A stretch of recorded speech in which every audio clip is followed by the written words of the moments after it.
I think that it's all about repetition, correction, and repeat. And when you make a correction, you got to be able to do it 15, 20 seconds tops, maybe 30, and then move on to the next thing. Welcome to the Jamodi Podcast. We are all surrounded by amazing coaches and leaders. So let's get an inside look at not just what they do, but how they do what they do. After all, becoming the best versions of ourselves is Jamodi, just a matter of doing it. Today we are joined by the founder of Hoop Consultants, Mike Procopio. From 2013 through 2019, Coach Procopio served as the Director of Player Development for the Dallas Mavericks. Prior to that, he served as Kobe Bryant's Strategic Game Management Coach from 2009 through 2012. His job was to give Kobe detailed scouting reports and video breakdowns. Hoop Consultants is a global basketball consulting company servicing players, coaches, and scouts at all levels, from NBA to high school and everything in between. To learn more, check out hoopconsultants.com. Before we hear from Coach, take a moment to subscribe to our podcast and follow us on social media at Jamodi Podcast. Hey, Matt. What's up, Coach? Not much, man. You doing all right? Oh, I'm living the dream. How about you? Same here, man. Yeah. Same here. Well, man, I just first want to thank you. Just say thank you so much for jumping on with me and talking some hoops. This is an honor for me. I don't know how much of an honor. I've seen your client list of people that's been on this podcast. I'm very low on that list, but I appreciate you. Anytime you could chop it up, it'd be cool.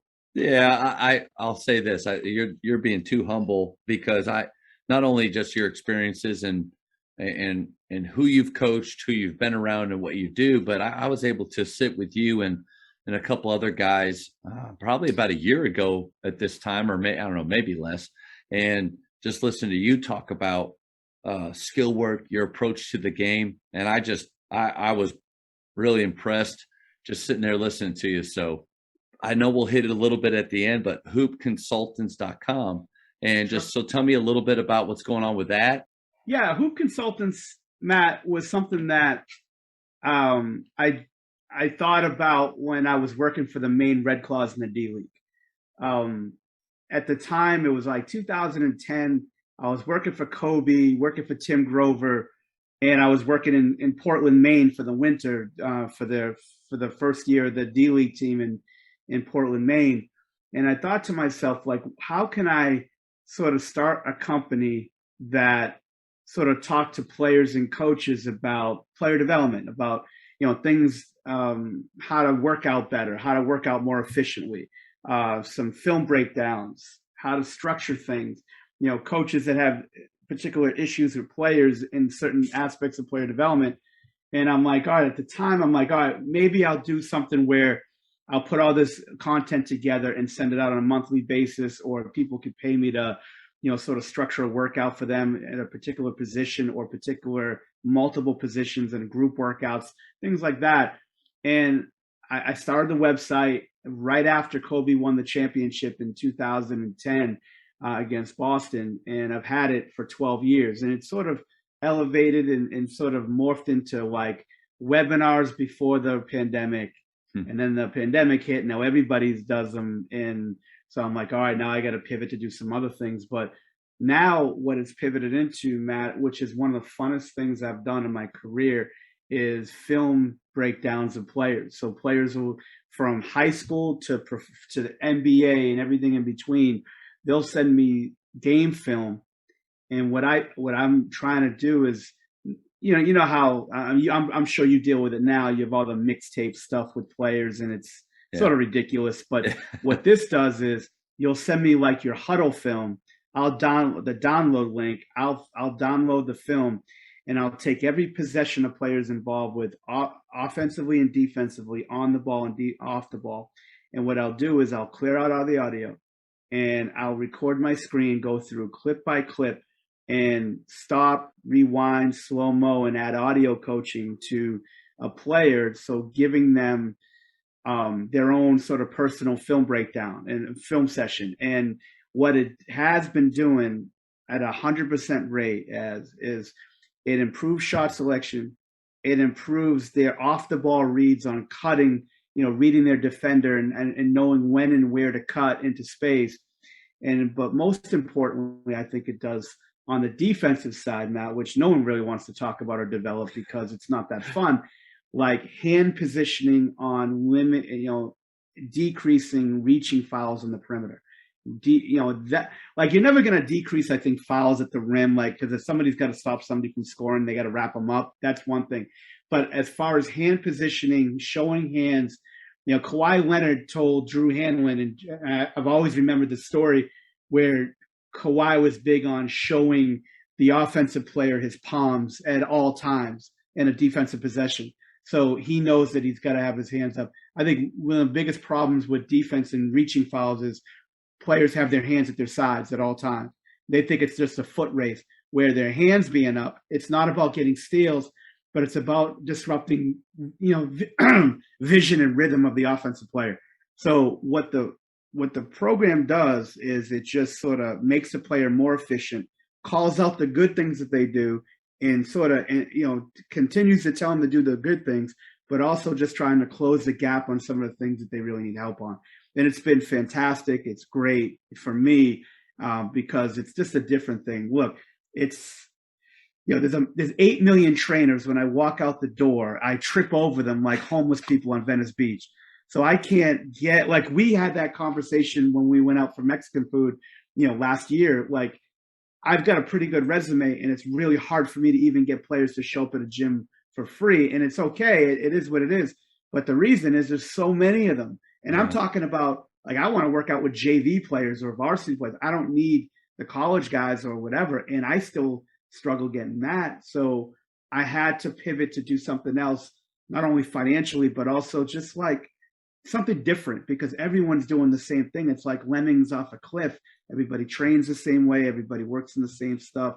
And I never sort of badmouth what players are doing or trainers are doing or coaches are doing. But it's just, for me, I wanted to do something a little bit different, Yeah, I really appreciate that. I appreciated your honesty when we met for Mexican food. And I know that you were already kind of working with one of my really good friends, Cole Johnson at Legacy Christian. And a big part of it was just, the fact that I'm over in Grapevine and making that all work and stuff. But I saw the value automatically in just your resume for one, but then also your why behind why you want to train kids. It's not for so many guys I feel like are trying to, if I can train the biggest, best name out there, that could catapult me personally to another level or to get more views on YouTube.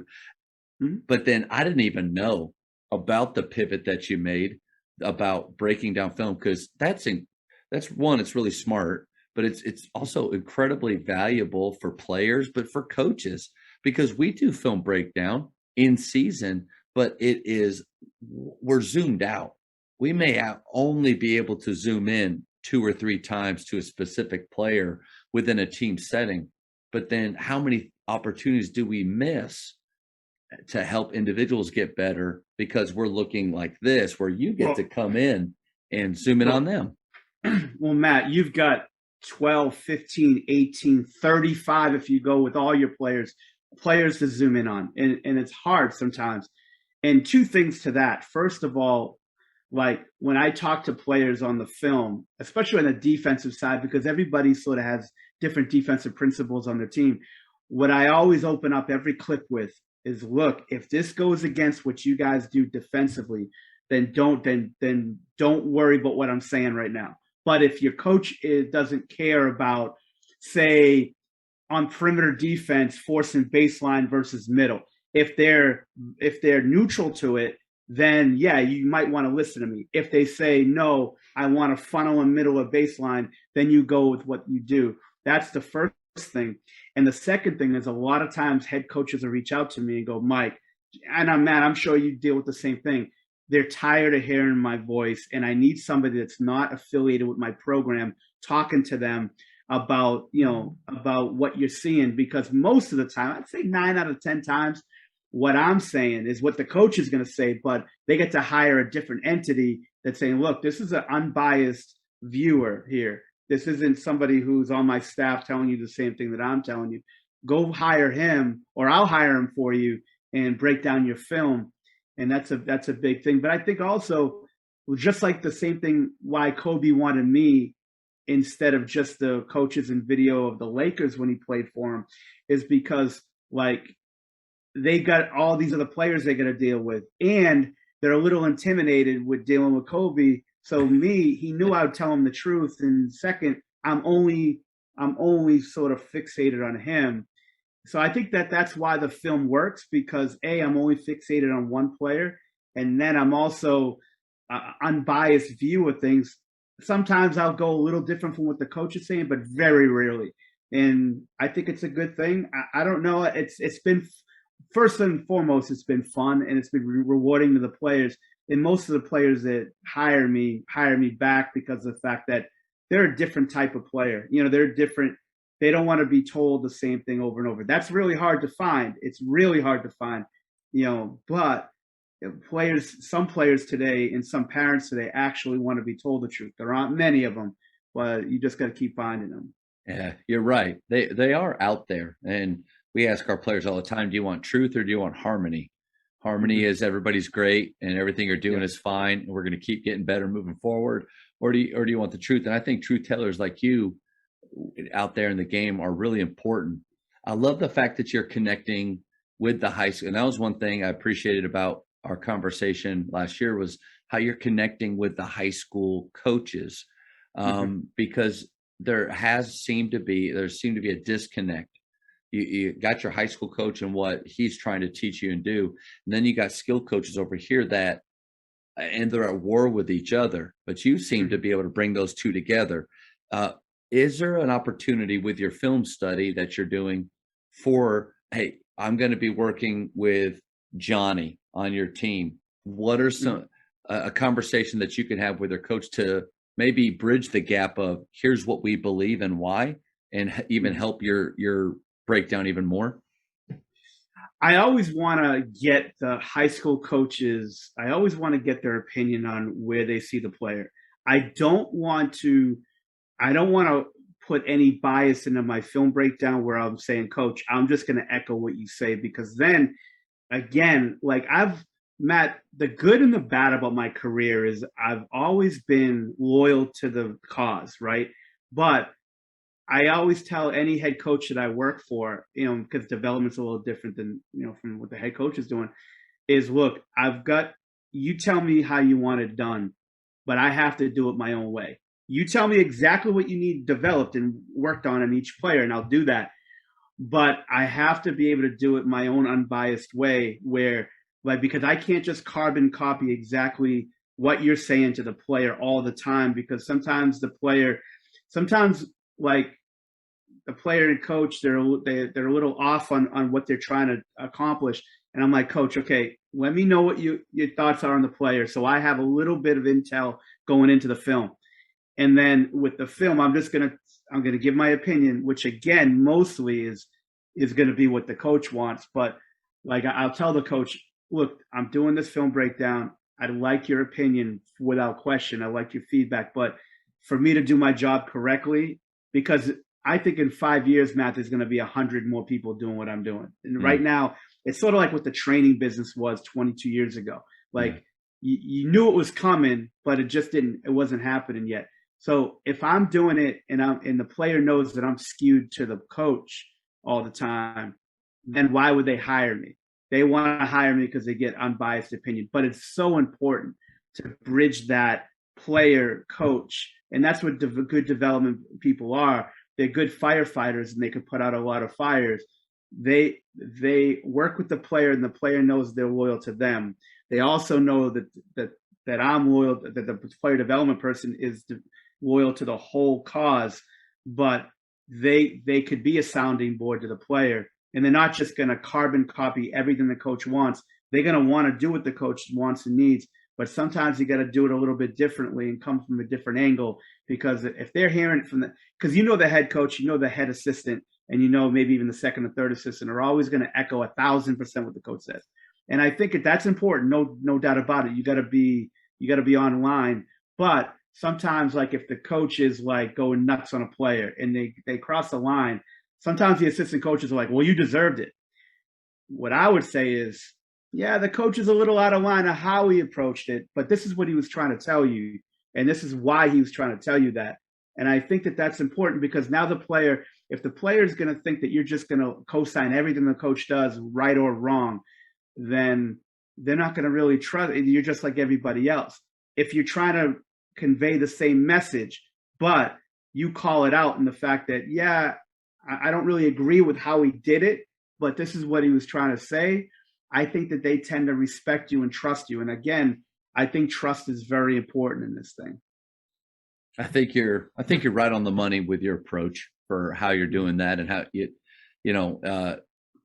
the conversation with the high school coach is important, but your ability to give them, like you said, an unbiased angle towards it, and the majority of us are gonna, on the major things, are probably going to align pretty close, but then the little details that we can't always get to, or sometimes we miss as high school coaches or don't pay attention to, I just see great value in where you can come in on both sides of the ball. Mm-hmm. Yeah, I think like where I differ from high school coaches and head coaches in general, a lot of times, like most head coaches, not all, but like they coach result. So a player will take a one-legged fadeaway with two defenders on it and make the shot. And like, Johnny, that was a great shot.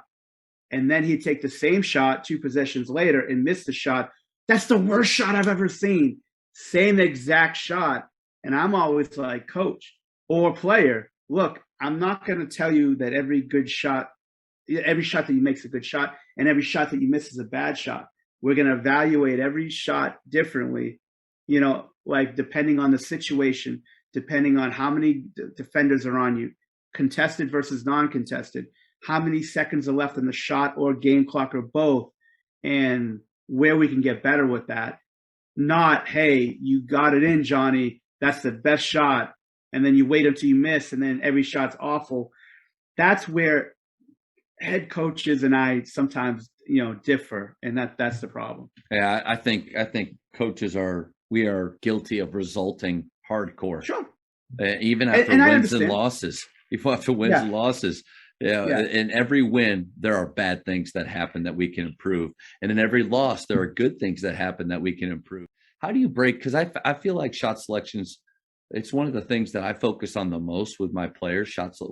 We have a scale, and because we have to speak on the same, we have to all be on the same page with shot selection, or else if I say, hey, only take good shots right now, well, I've got 5 players that believe that their good shot is something different. So we have to talk clearly. How do you discuss shot selection with players without breaking them apart? Because shot selection is personal, building them up, but being honest. So what I'd like to do, and the same thing approach that I had with Kobe, is look, and again, I know it's different from you guys because you guys still don't have a shot clock, correct? Sadly, no. Yeah, sadly, no. Yep. So with Kobe, when I broke down game after game after game before I officially started working for him, I would tell him, look, from 18 to 8 is where we're going to do a lot of your damage. We're going to do a lot of your cleanup. From 7 to 1, or deep in a possession. Yeah. The player always has to use their gut, and most of those shots are going to be tough to, contested to tough shots because, when you're bearing down on a possession, it tends to be a tougher shot. From 18 to 8, what I wanted Kobe to do is try to take at least 55 to 60% uncontested or marginally contested shots. So if you didn't have a shot clock, there would probably be the first 2 or 3 passes in a possession. If you're going to get a shot, unless a coach is calling a particular play just to get it to the best player and understand they're going to take a tough shot, what I say is, look, you got to hunt uncontested to marginally contested shot. Marginally contested would be, hand is up, but there's late. Like it was late and it was like 2 feet.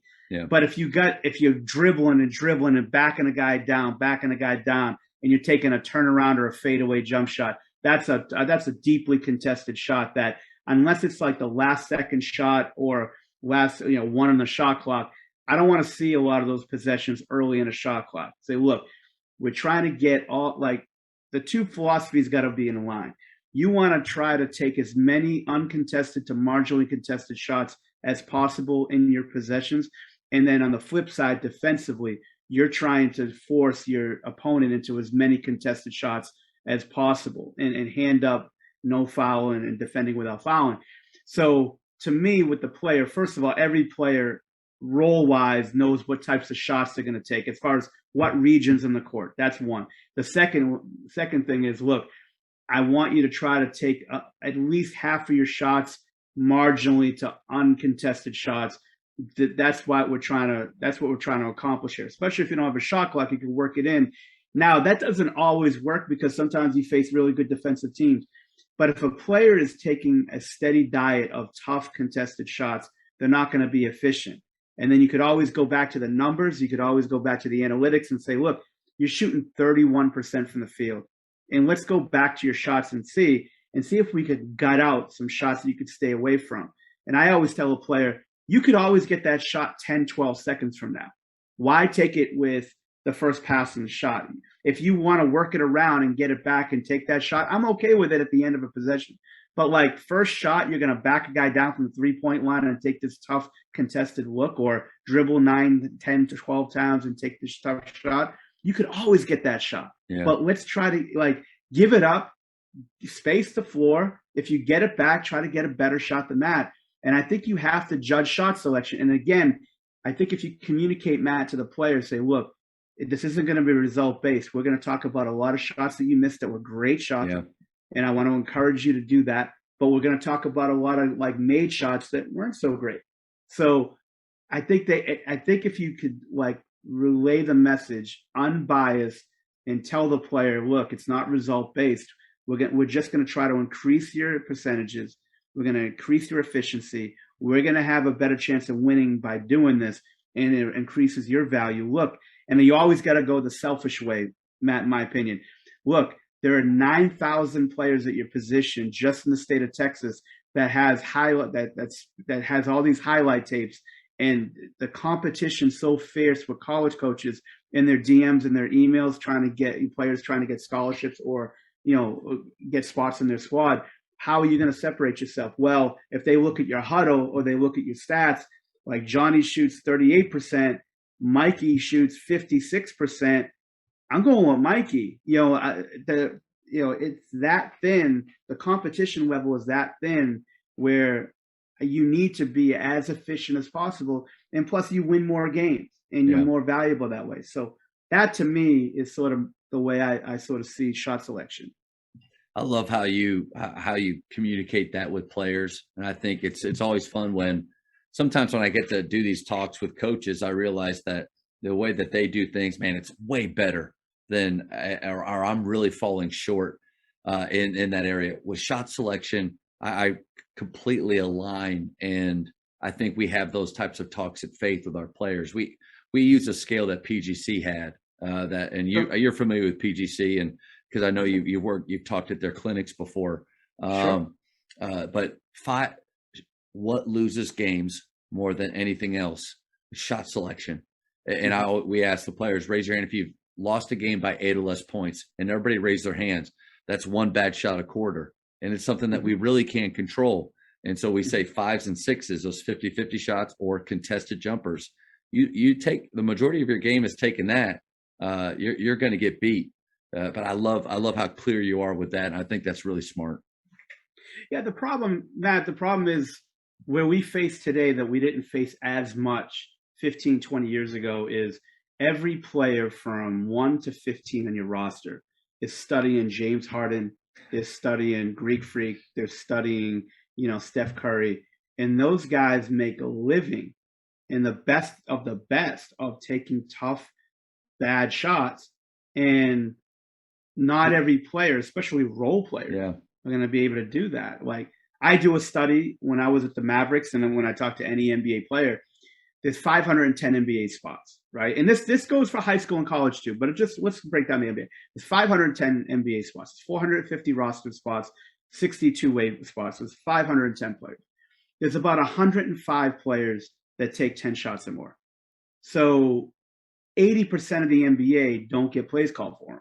They have to spot up shoot. They have to straight line drive. They have to transition, cut, offensive rebound, come off pin downs. Like they have to live in a sort of a not, I would say, not an infinite amount of shots. They get 3 or 4 or 5, some get 1, some get 2. So they have to be efficient and do other things to win. The problem is every young player, because everybody trains the same, they work on the same isolation, tough shots that they'll never take in a game. And it's not that you can't do it. That's the thing. Like I know there's a lot of training companies that make a living on saying, don't, you should never say never. You should never say you can't do something. I understand the logic behind that. But if you just break down the game, and if I'm training Johnny and Johnny says, hey, coach, I want to work on this one-legged fadeaway. I want to work on this. I want to work on that. What I would say is, Johnny, let's go back to the film. Let's go back to the shots you took all year. Why would you, okay, so we went through your shots. How many times did you take that shot? Also, let's go to the NBA tape.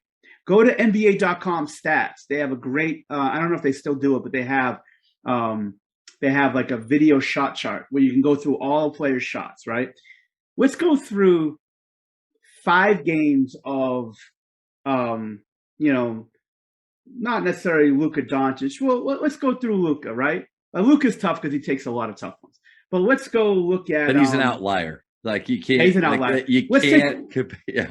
Let's take Chris Middleton, who's an NBA All-Star, right? From Milwaukee Bucks, and let's go through all his shots. All right, and we'll go through 5 or 6 games, which is probably close to 100 shots. How many times did he take tough contested, isolation moves? Okay, out of 100, 11.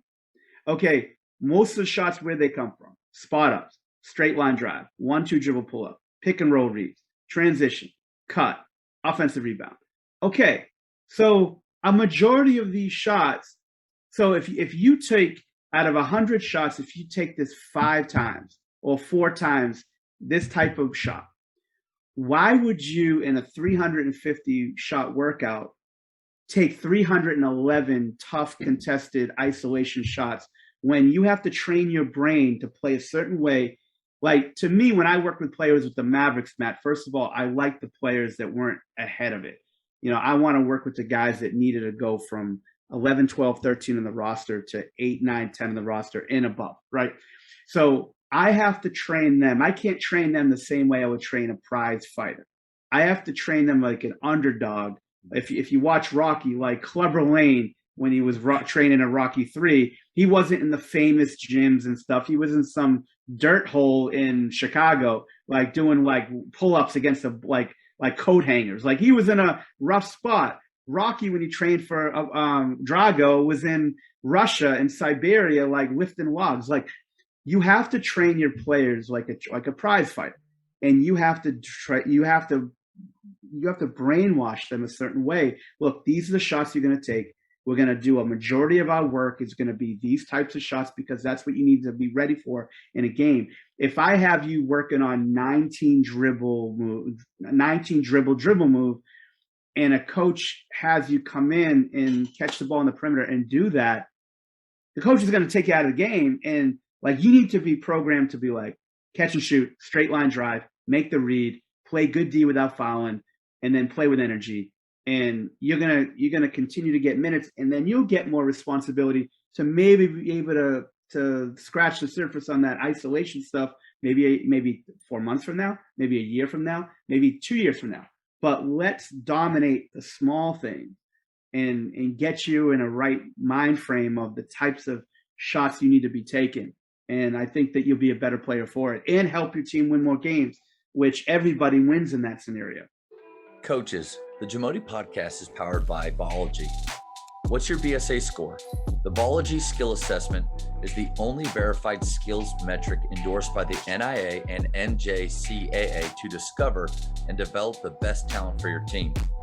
This 10-minute, 100-shot test can be taken for free today on the Ballology mobile app. Elevate your game. I don't get to talk to skill coaches much on here, so this is unique. I believe that high school coaches should still, in a way, be skill coaches for their players, or put them in, give them opportunities throughout the season to enhance their skill, not just all team. Right. What kind of reminder would you give to high school coaches that in season, out of season, are trying to do some skill stuff with their players? I think you I think you need to take the approach of, look, you have a very limited amount of time. It's not the NBA where you can come back at night, you have practice facilities and all that stuff. Well, going to some of these Texas schools, you might have a few practice facilities. There's some great money in some high school programs. That's right. But what the way that I would do it, Matt, is like have something that you want to accomplish. So like if most coaches will have at least one court, two to six baskets, whatever. So like either perimeter post, or if you get three baskets that you could use, point guard, wing, post, and have something that you want to accomplish. So meaning like for point guards, say I need them to be able to finish with their weekend. So let's spend, if I have an hour practice, let's spend a few minutes a day shooting. Like I think everybody needs to get shots up, right? But I think then you could do another 5 to 7 minute segment on, okay, let's do a specific skill for 5 to 7 minutes straight where we're not doing 8 things in 7 minutes. We're gonna do one thing in 7 minutes. And so like we can finish it. All right. Post players, they need to be able to, they need to be able to, really be good at hook shots, like jump hooks in the paint. So, like for 7 minutes, the point guards are going to do nothing but weekend finishing. The bigs are going to be doing nothing but jump hooks over either shoulder.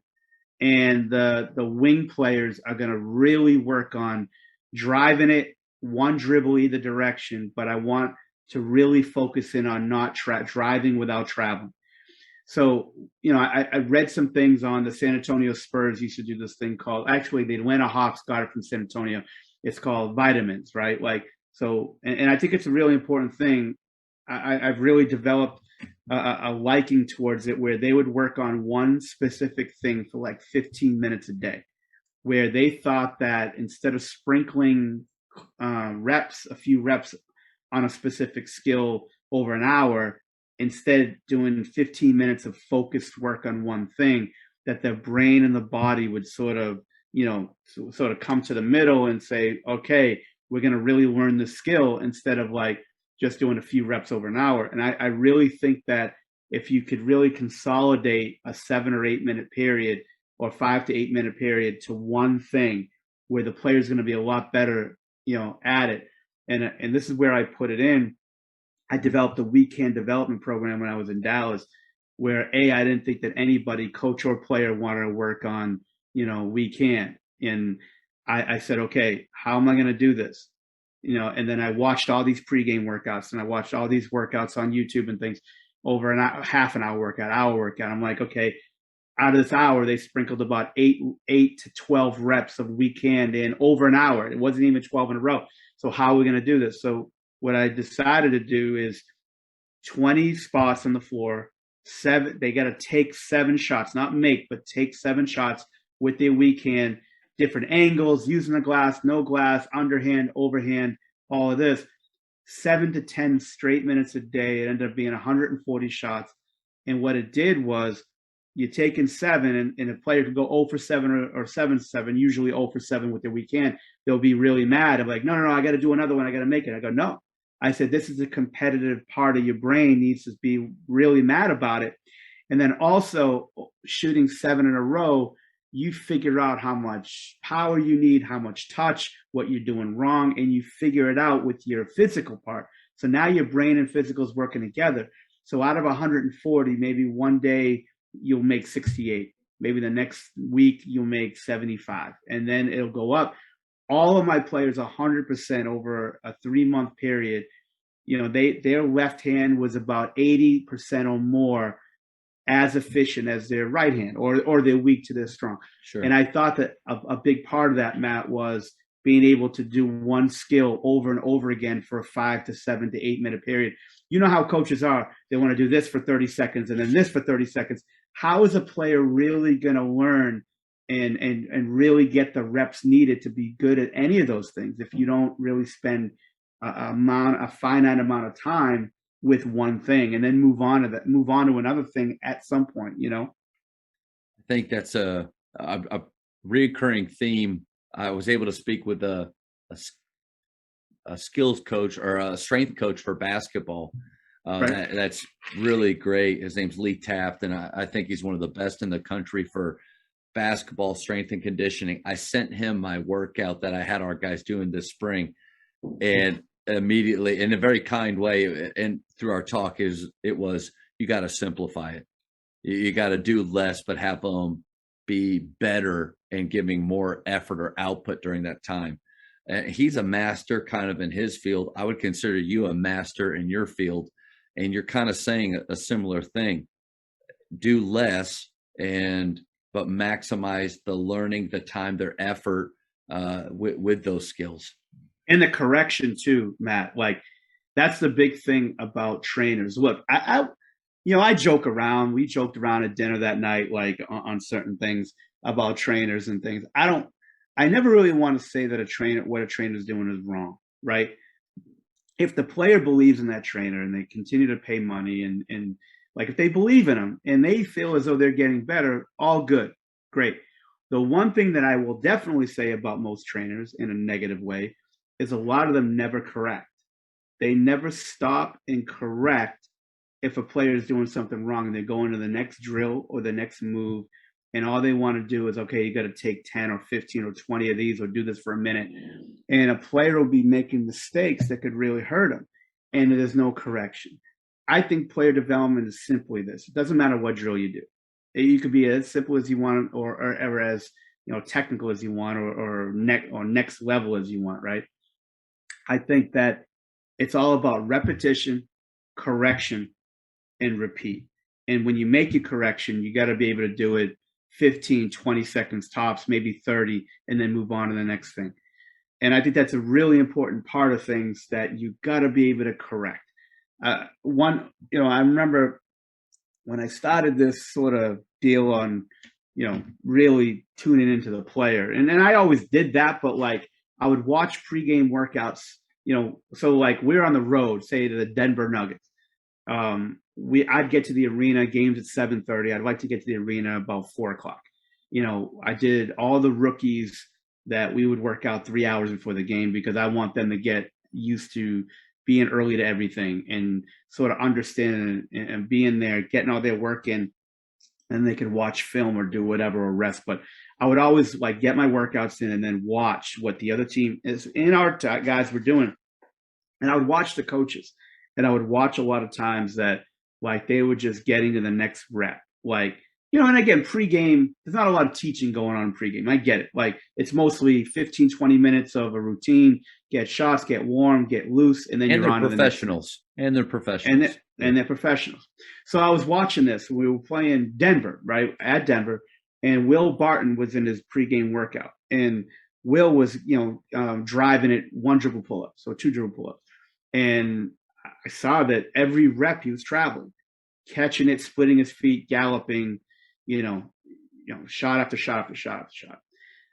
Okay, not one thing that was said. And again, not to say anything bad about the coach or anything, but nothing said.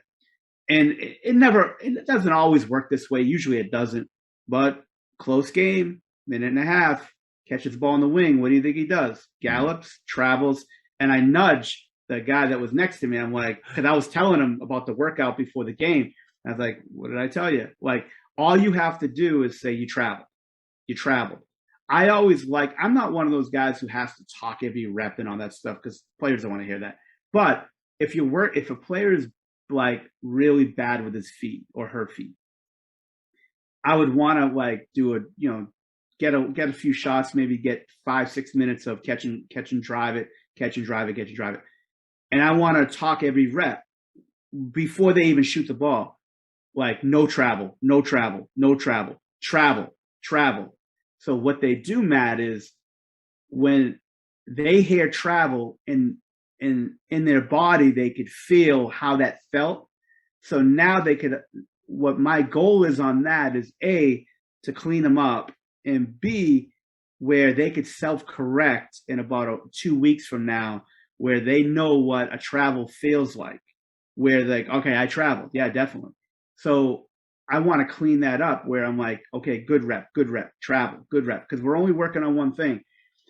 And I think that's really important, especially if you have a player, which most players are. If you watch film on any high school, college, or pro, a lot of players split their feet on those catch and goes, and I think that that's something that you have to clean up. But I think again, the coach has to be looking at the player when they're working with them at all times and correct mistakes, being able to make that correction in a short period of time and have that player buy into your tweak or change. And that's another tough dealing with in itself and having presence to do that. But I think that that's where skill development needs to be. You need to be having your eyes fixated on the player at all times. You've got to be able to correct, as tough of a conversation as that might be sometimes. And then you got to be able to come up with a correction that makes sense to them, that they understand, and they could just go right back on the horse and keep working on it, and then hopefully iron that deficiency out. You mentioned not having to be constantly talking throughout the entire workout. And I feel like that is something that whenever I've gone to watch a player train with another coach or even a select program, and maybe I've even felt like that's an expectation on our end, is that we constantly have to be, chirping and saying something. So I think what I take from that is, say less, but make sure that what you're saying is really important and actually going to help them. Here's my other question, or a stereotype that I hear is, or an unrealistic expectation. Every workout, they should be dripping sweat and tired. And if they're not, they didn't get any work done. What are your thoughts on that idea? If your player's out of shape, of course, that will be it. If a player can't see their own feet when they look down, I think you need to be dripping sweat when you work out. But I don't believe in that at all. I think there are times during the season, Matt, where you need to pump it up a little bit. You need to ramp it up with their conditioning and their activity. But the goal in mind is you want them to get them better, not necessarily get them tired all the time. You got strength coaches for that. They got treadmills for that. You've got ellipticals for that.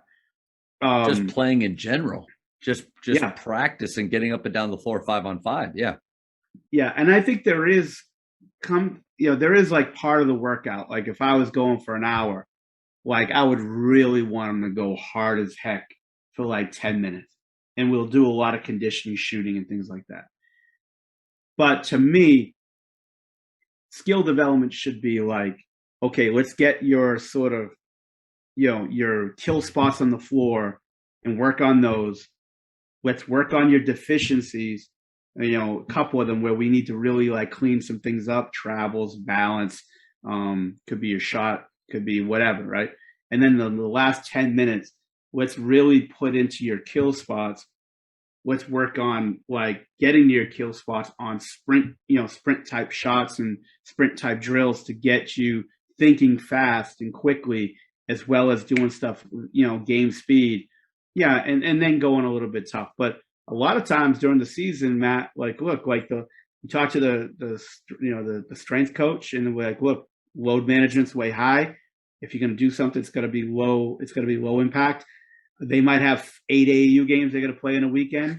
You work them out on a Monday and you're like, they just played 8 games and now you're going to kill them again. Like, let's get in. Let's get, like I always tell players, like the first 5 or 7 minutes, get your rhythm, let's build up. Yeah, I remember, Rick Carlisle was like, we're not best of friends, but he knows how to push buttons with players. I remember like we right before training camp, we picked up Charlie Villanueva. This is probably like 2015 or so. We picked him up, and Charlie's never been in great shape, but like he wasn't in great shape here either. He was coming off the scrap heap. Like nobody really wanted to sign him for one reason or another. I love Charlie. Charlie's the best, and he was one of my favorite guys I worked with in Dallas. And like, so Carlisle wanted to work him out to evaluate him. First thing he did, no mic and drill, no spots. I want you to do like full court transition threes off the dribble. And I looked at Charlie, looked at me like, yeah, I said, all right, let's do it. And so I I always think that, look, like, I think there needs to be some type of rev up until, look, if you want to kill them for 30 minutes, kill them for 30 minutes. You want to kill them for an hour, kill them for an hour. But there's got to be that 5 to 7 minute, like, all right, let's get them, loose, let's get their mind right, let's get their, some type of routine, and then you go hard for like an hour. Even Kobe, eased into going at his ridiculous speed and pace during a workout, but you know, to me, I think the whole adage that you got to be dripping sweat is not right. If you're at the end of your summer and you're easing, you really want to make a great statement for training camp or tryouts, yeah, then maybe that's right for the last 10 days or 12 days. But there's a lot of sessions, Matt, where you just want them to focus in on one thing. Like I'd bring a player in and be like, look, let's just focus really good in your 1-2, and I don't care about how hard we go. Let's go for 10 minutes. Let's go for an hour. Let's go for 30 minutes. I don't care. But let's just go at a pace where you're just getting it. You're getting the 1-2. You're getting to feel it. You're getting the rhythm. And then, like, we don't need to go hard every day, because at the end of the day, if I'm working for you, Matt, and I'm working for Faith, and you go, hey, look, Danny really needs to work on his left hand. Well, my goal in mind is when you get them at the beginning of the year or by the end of the year, whatever have you, I want you to come back and say, Danny's left hand was at a 3. Now it's at a 7. You did your job. That's great. That's what I needed. So now if Danny was out of shape and you're like, Mike, we need to get Danny in shape, then yeah, that whole drip and sweat thing is really going to come a lot more than just those workouts where we're not going as hard. But again, the goal in mind is to get them better at certain things. The goal in mind isn't to make them, ready for the decathlon, in most cases, you know what I'm saying? Just such great reminders. I think we're so guilty. I'm just thinking back to maybe even the workout that, to be transparent, that I did with my guys about an hour ago. We walked on the floor, time started, and there's a part of me that just thought, all right, we got to hit it hard right from the beginning, and we got to go through. But so I think for skill trainers that are just starting out, for coaches, no matter how long you've been doing it, I think that message that you shared is huge. The idea of easing them in, getting their flow, getting whatever you want to call it, getting their rhythm up where they feel good about what they're doing, having clarity, like having clarity for what are we actually trying to accomplish, instead of just throwing a bunch of stuff on the wall and seeing what sticks. Just great reminders, man. But the problem, Matt, is too, players and parents don't know the difference. Yeah. They don't know the difference between not necessarily what their coach, but what their trainer is working on. Is it really helping my child at the end of the day? Are they getting better? And are they getting better at the specific things that their coach needs to do to get them to where they want to get to? And they think that going hard or working on specific, like all these moves and things, that might be helping them. Maybe it is, maybe it's not. But I think that, like, players just don't know the difference anyway. A lot of players are just going to do what the coach says, or the AU coach says, or the trainer says, and they're not going to question it. Look, I always open up a player to say, look, if you have a question of why we're doing something, be respectful about it. Wait till we're done with the specific drill. Like, hey, coach, how's that going to help? Just so I know, not necessarily questioning you, but questioning, all right, how is this going to help? So, because again, you're investing in your career or in your craft. I think it is important. But look, not all players or coaches, we're all different, and that's why I'll never question a coach unless they're crossing a line. I never really question what coaches do with players, because If that's what you feel as though is going to get your players ready, then you're the head coach. You do what you got to do. I always try to self-evaluate. I always try to say, is what I'm doing really benefiting and helping the player? Can I change something? Because at the end, so all of these players we're working with, they're different. They get different sort of mentality. Yeah. I work with the sports psychologist, Don Coxstein, who's the best I've ever met in sort of dealing with players on a mental level. And that's where I think I changed my way. I'll tell you what, I said some ungodly things to players when I coached JV back in the 1990s. Like I'd be. You got to apologize to some of those dudes if you see them. No, seriously, because I said some things that would thank God there were no camera phones back then. Yeah. And what happened, and just like any coach, when you're young, like you watch Bobby Knight and you watch all these guys and you emulate that. And then somebody finally gets you. It's funny. Two of my best friends in basketball at the time, one was an agent named Frank Catapano, who was a lifelong friend, Brooklyn guy. He's 80 years old now. He was in his 60s when he was talking to me. And Frank Martin, who's at South Carolina, who was at Northeastern at the time, they brought me in and said, Mike, the stuff you say to players, you got to stop. Wow. And I had to learn that, like, yeah, maybe this isn't getting in with players. And then I gradually got better at it. And at times I lost my temper. But then working with DK, Don Coxstein, in Dallas for 6 years, we would talk about this all the time. And it really helped me say, you know what, like, you can get on a player. And if you ever seen the movie Silence of the Lamb, with Hannibal Lecter, he said something great. He's like, I forgot what he said, I could eat your face and my blood pressure will never get above like 80. And that's the truth. Like, you really want to rip into a player, Matt, you could do it without even raising your voice. You could look them in the eye and say, that's not good enough. And this is why it's not good enough. And I think as coaches, I think we could always get better. We always got to keep self-evaluating. Is this really getting through to the player? Because at the end of the day, we're trying to win more games. We're trying to get players better. We're trying to get more clients. So what's the best way to get to the player that way? You can never let players walk all over you. You can't talk down a player. So it's got to be a happy medium. But there's always a line that if a player crosses that, you're going to let them know that they crossed the line, but you got to do it in the right mind frame. And it's unbelievable the difference, my approach in coaching now versus when I was 20 doing it or 22 doing it. But I think that just like anything else, we get older, we get better, The Jamodi podcast is powered by Sideline Interactive. Sideline Interactive is the leading manufacturer for high-quality, innovative scoring tables and LED video display boards that help coaches and schools bring more excitement to fans, create huge fundraising opportunities, and make their jobs easier. Visit sidelineinteractive.com to check out their amazing products.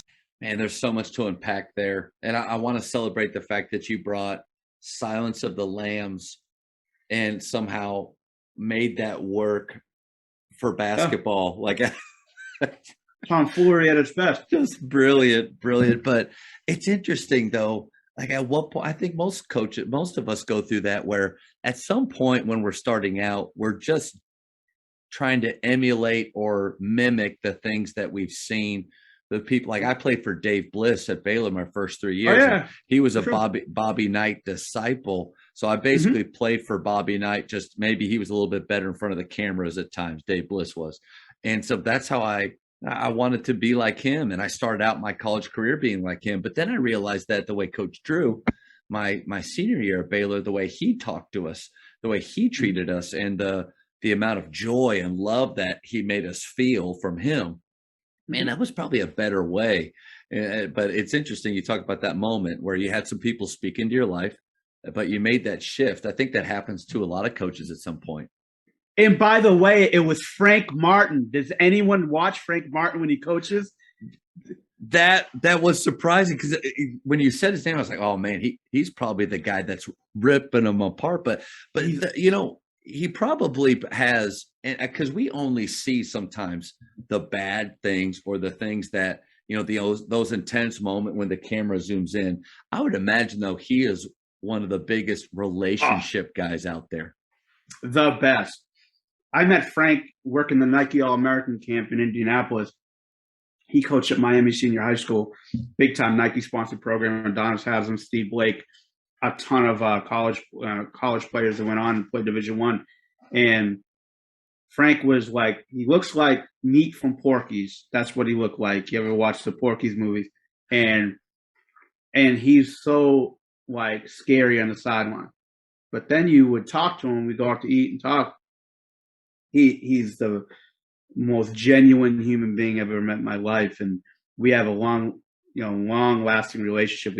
He came to Northeastern, which is like, I'm trying to compare it to us. It's like UT Arlington, like that's sort of the program, that stature, right?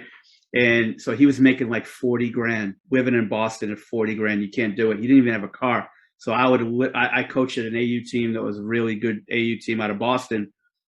And I would pick him up almost every day and take him to recruiting and games. And we spent a ton of time together. But it was important for him to say that to me, just because those two guys I respected. And hey, look, like everyone has their different deal and their different way they get across to players. And look, my dad was an electrician to the Italian mob boss in Boston. Trust me, like the characters that I was around at a young age and being able to one-liner for one-liner is pretty high level.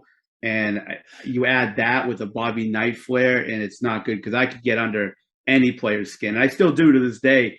But like now, my approach is a lot different to that. But it's just like, Matt, like it's like if you're a kid, if your dad, if a child's dad is hot-tempered, borderline abusive, and you get that for 18 years, what do you think you're going to be when you grow up? Like, there's a guy that worked for the Celtics when I was a scout. His name is John Neednagel, and they call him the Brain Doctor. He's got a great book on brain typing in sports. I would definitely recommend anyone. I'll give you the name. Yeah, it's in my bookshelf somewhere. So this book is called Your Key to Sports Success by John Neednagel. And basically what it is he brain types humans, but basketball players, into 16 brain types. And it's like 4 letters, 4 combinations in the 16 brain types. And you have the ISTP, the Michael Jordan brain type, and each letter has 2 different combinations, the first, second, third, and fourth. And I started learning this with John. I don't know anything really much about it, but he was talking about each of the brain types are different. Like Michael Jordan is like the Unabomber, like introverted, focus, motor skill, all that. So, but he would tell me, so we had a couple of guys on our roster that had Michael Jordan's brain type. And I'm like, John, why, if this guy, this guy's averaging 3.5 points a game. He goes, Mike, like the brain type's the brain type. There are people walking around with the greatest of brain types, but the first 18 years in a child's development, if they're in a great environment, they're going to be pretty good. It doesn't matter really what brain type you're at, but you can have the best brain type possible. But if you're in a bad environment, you're going to be rough. So what that made me understand is the first 18 years in your life is really important with the way you go about things. So same thing in your coaching career. Like if you're if you're working as a grad assistant for a tyrant, at some school, when you get to your first coaching job, where do you think you're going to coach like? If you had the situation that you had, like at the end of your career, sorry about that.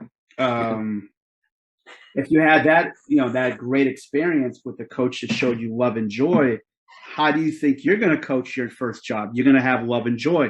So I think the people that you look up to and the people you work with and the people you emulate is really important, because that's what you're going to do when you're given the reins to take your first job. So And that goes for if you're working for a skill development trainer and you're an assistant and you get off on your own, or if you're a coach, if you're a teacher, if you're anything.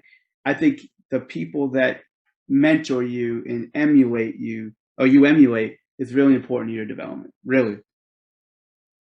Just great reminders. I think that my biggest takeaway is to really think about what I'm saying to players and how I'm saying it to players, because the impact could be way, like, I think sometimes we're guilty of in the moment, we're resulting, we have all this emotion and we'll throw things out that we can't pull back, but we don't know. You said one thing that it really, there's 2 points I want to go back to that we've talked about within the last hour. One was parents and players, they don't know what they don't know. And I've felt that way about, so my son now kind of moving up through the select world, I go and I sit at practice and I'm sitting around and I'm with these parents, and I appreciate the way that you don't want to talk bad about other trainers. I really want to do my best not to talk bad about, because there are good select coaches out there and there's great programs. Plenty of them. I haven't sat at many. I just haven't had that opportunity, I guess. Sure. And so I'm sitting there and I'm watching something happen, and I'm watching the teaching or lack of, and the organization or lack of, but these parents are sitting there, they're eating it up, and they just think this is basketball, this is coaching, this is what it is. And then in my head, there's obviously better coaches than me out there, smarter guys than me out there, but I mean, this is what, like you with skill work and everything you've done, this is kind of what I do. And I'm always trying to get better and better. I wish that they would come and sit and watch and get to see the difference, and maybe start to, I mean, one, if they don't see a difference, okay, well, that's on me. I got to get better. But what can we do as coaches to help bridge that gap between, like, they don't know what they don't know, besides just mandating you have to come and sit at my practices, because that's what they're doing with select ball. Well, the problem, Matt, right there is, like, look, I'm a big fan of cooking shows. Like, I love Gordon Ramsay, right? Do you think I know how much paprika that I really need to put in a recipe versus not? None of these parents know. They don't know. Like, they watch practices and they watch all this stuff. All they'll see is, like, all they're seeing at the end of the day is my kid's going to get a scholarship or not. And this program has brought out all these scholarship players for one reason or another. Maybe they have, maybe they haven't. But, like, that's all they're seeing. And they don't understand how it's made. The actual, it's like no one knows how sausages or hot dogs are made, right? No one really wants to see that. And if they did, they don't know what's right or wrong anyway. So the problem is they don't know, and all they're thinking is they're putting all this trust in them, and that's a big problem. When I was with Dallas, a lot of times Nike would have me talk to the select players in the summer at camps, because they know that I tell the truth. So I'll come in with, like, these kids that are freshmen, sophomores, juniors in high school, and I'll come in with these NBA draft, the actual draft results, but then again, the high school rankings versus this draft class's result. And I'm like, look, guys, you have a select amount of time to get this thing right, or you're at the end of the rope here. So we bring in high school rankings, we bring in the McDonald's game sheet of the selection of the McDonald's of that class, and then the NBA draft 4 years later, and where these guys ended up. And I'm like, look, you've got 4 years where you're relevant, and you got to do the right things, because there have been so many of these McDonald's All-Americans that ended up getting toe tagged in an NBA morgue because of the fact that they didn't do the right things over this 5-6 year period of time, which you can never get back.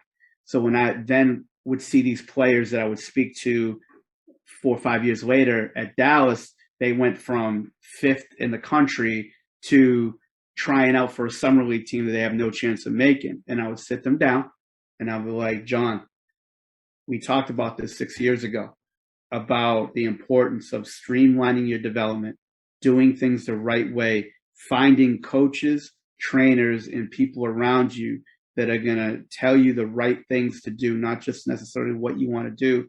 And you couldn't waste your time. Now you went from a position of power 6 years ago to now you're fighting for your basketball life in a gym in Las Vegas where no one's really paying attention anyway.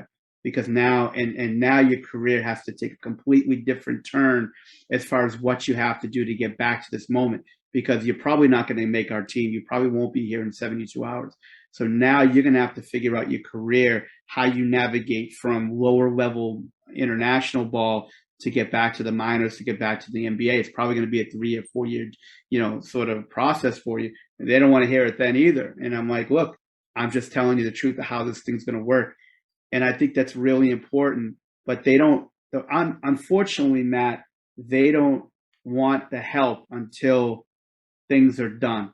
There's going to be 5 stages that everybody goes through. And I'll take your name, for example. Who's Matt? Keep an eye on Matt. Get me Matt. Get me a Matt type. Who's Matt? Like, there's 5 stages of everybody that they have to go through in relevancy.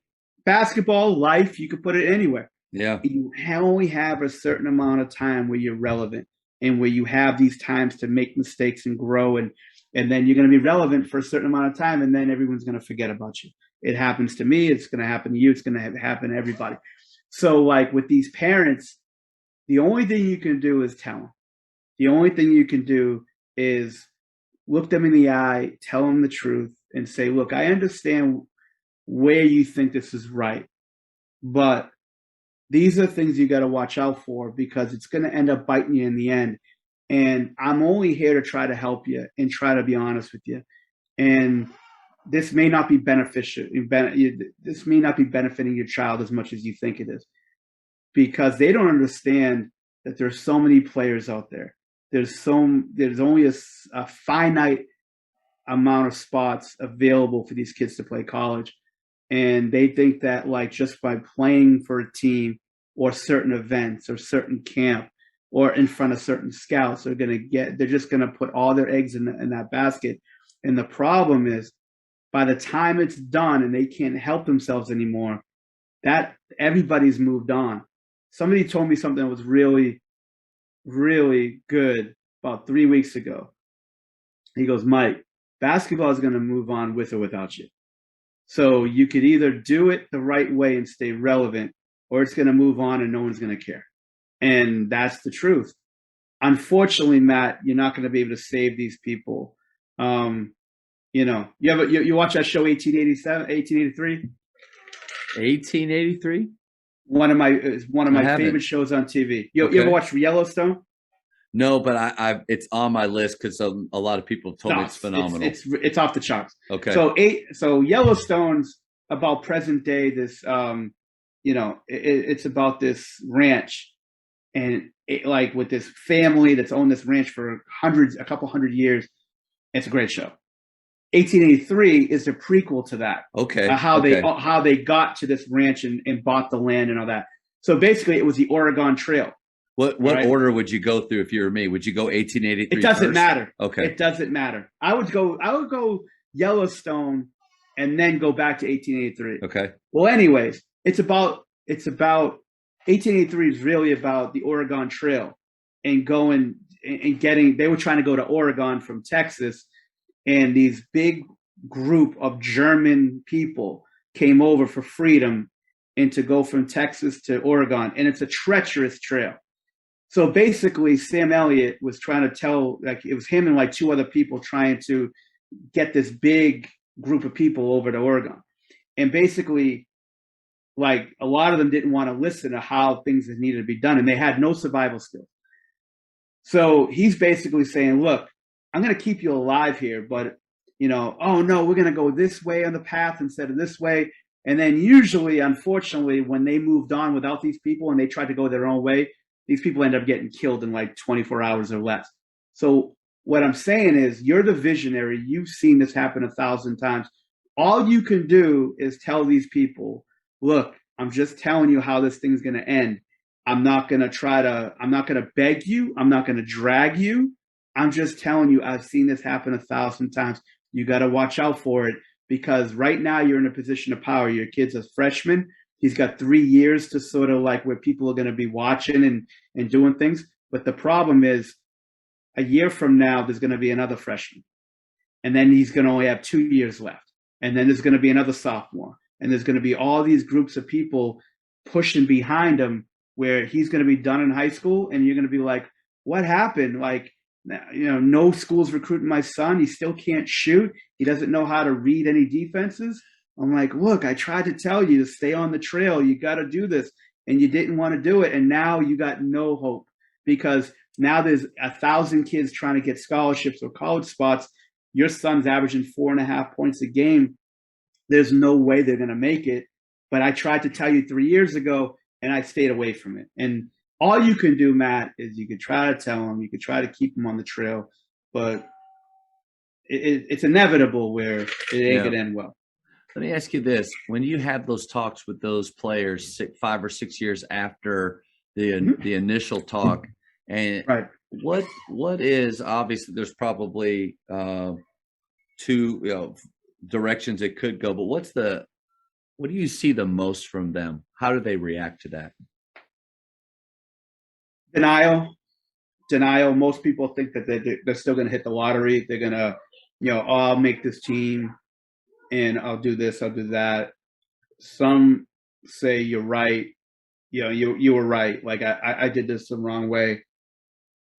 Some want to blame others, like they did this, they did that, they did this. And it's hard, man. It's hard to face your mortality in a sport or a craft or a career is really tough. And not many people could look themselves in the mirror and say, you know what, at the end of the day, I should have done it this way. And I chose to do it this way. And it was the wrong thing. And it's a tough talk to have, but some people still have time to do it the right way and come back to where they want to come back to. But telling players the truth, to me, it's hurt my business. It's hurt my career. But I think the way that I've learned from a lot of great people in my life is you just got to tell the truth. And you got to, because at the end, you're trying to help people. And I really enjoy that part of it. And again, just because of where we are today in society, most people don't want to go that route. They want to go the fluff route and they go, oh, everything will just be okay. And trust in it like that. I'm like, how can you put that much trust in something if you don't really know what it's about and you're just putting all this trust into these things? Because unfortunately, there's a lot of vultures out there with training in select teams and camps and things that just take your money and then they're off to the next person. Yeah. Again, if you watch the movie Outlaw Josie Wales with Clint Eastwood, there's always that snake oil salesman that comes into your town and trying to sell you that elixir. And by the time you figure out it's bogus, he's on to the next town. And that's what a lot of youth basketball is about. And it makes me sick, but what are you going to do? You can only take your convoy, as many people that wants to go with you on the Oregon Trail to Oregon. If they want to go right, they want to go left. I'm going straight. I'm moving on with or without you. And unfortunately, I'm without you a lot of times, and it's just not going to be good for anybody. Yeah, you mentioned that you might have lost a lot of business over the years telling the truth, but the good thing, and I would, not that you need encouragement, but it's kind of encouraging myself and any other coach in here too. The more that you tell the truth in that moment, it may not seem like it's benefiting you or it's not even benefiting them. But I mean, you got to you have to feel good about yourself, right? The fact that you've done it that way. And we're just sowing those seeds that hopefully at some point, whether it's in basketball, great, but more importantly, it's in life and the relationships of these players, that truth that we sowed at that moment helps them when it really matters. It does. It does. You lose sleep at night. Unfortunately, it's just sort of like you're haunted by these ghosts, right? Yeah. Like this player could have done it the right way and done right. And you feel bad because it's not like they're bad people. They just don't understand. Like I've got this laundry list of stories that I could always go back to and say, look, in this situation, this player did this and this is what happened. I'm like a defense lawyer every day of my life. Like That's how you gotta be like trying to keep OJ Simpson out of jail. That's what you're doing. And because you can't, to me, you can't just say, like, a lot of people just say things with no substance to it. They'll just say it and they'll lie blatantly to somebody. To me, everything that I say that is either something that I could explain, a story I can revert back to, or an article or something that says, look, same player, same situation, they did this. Like, I had a situation recently where I have a friend that is involved with a player that's in the SEC, and he's not putting up a lot of numbers in the SEC. Barely plays. It's got some talent, and he's like, well, no, he's going to be a focal point next year. And I say, look, I've had this happen before. There was a player that I coached that went to University of Memphis. He was an African big kid, good kid, had a lot of raw ability, but it's when Cal just went to Memphis. And the person that was handling him didn't think it was a good idea to go to Memphis. He thought it was a good idea to maybe go to a smaller school, put up numbers, and then be a focal point of the team where they can develop, because the only way you're going to get better is to play minutes early on in your career. So he ended up going there. He played 4 years, sparring role, and never really did much with his career. Played in some international leagues and stuff, but because of the fact he never really got a chance to play because he needed that extra development. And I told the story, and I tried to help, but again, nobody really wants to hear it. They want to be like, no, this is going to be the outlier. Outliers very rarely happen. And I think it's always important through experience. Look, I can't do the things physically that I could do before when I was 22. No one can at 46. But like, I think where I bridge the gap, Matt, is experience. Yeah. Not necessarily like, oh, you work with Kobe or the NBA, but like being in the business of basketball for 22 plus, 28 years. So like, I've seen a lot, and I could always revert back to stories that, like, this is what happened in this situation, and air the 4 or 5 sort of outcomes, and they're all basically the same. So yeah, you got to tell people the truth. You got to try to, like, keep your conscience clean, and you got to help them, encourage them, but not just try to cut their knees out, but encourage them, but say, look, I know where you're trying to go, but this is the best way. And I think that, like, meeting with players, like if I was a high school coach, I would sort of budget time to talk to every one of my players individually for 5 or 10 minutes of time. In Dallas, we had this great rule that, like, all our developmental players, our players' first 3 years of their career, when we got into a city, when we were traveling, didn't matter if it's a 1-game trip or a 7-game trip. It only happened on the first night of a road trip. We talked to each individual player in our hotel room, myself and the sports psychologist, and we would chop it up for about 15 minutes, and we'd talk about how they're doing in life, how they're doing in basketball, what we see, and what the coaches are saying, and things that they can do better, or things that we see, but what are the coaches are saying that they need to do to get more time and more opportunity. So we always would just understand where they're coming from. Some players could be homesick. Some players could be dealing with people trying to borrow money from them. They're going through this personal problem, or they just have this problem with the coach, or this problem with the coach.